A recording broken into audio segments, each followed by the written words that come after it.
अमृतकाल जब चढ़ता है, अचानक जब महंगाई बढ़ जाए, अच्छा, तो आप जान लीजिए कि अमृतकाल चढ़ गया है। क्या बात है।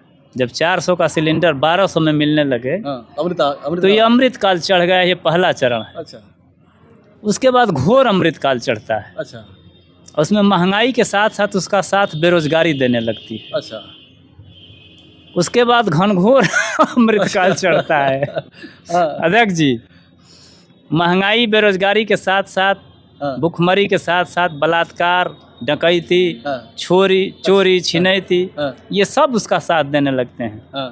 और उसके बाद लास्ट में प्रचंड अमृतकाल चढ़ता है। प्रचंड अमृतकाल। अच्छा, उसमें महंगाई पहले से है, बेरोजगारी पहले से है, चोरी छिनैती डकैती भ्रष्टाचार पहले से है।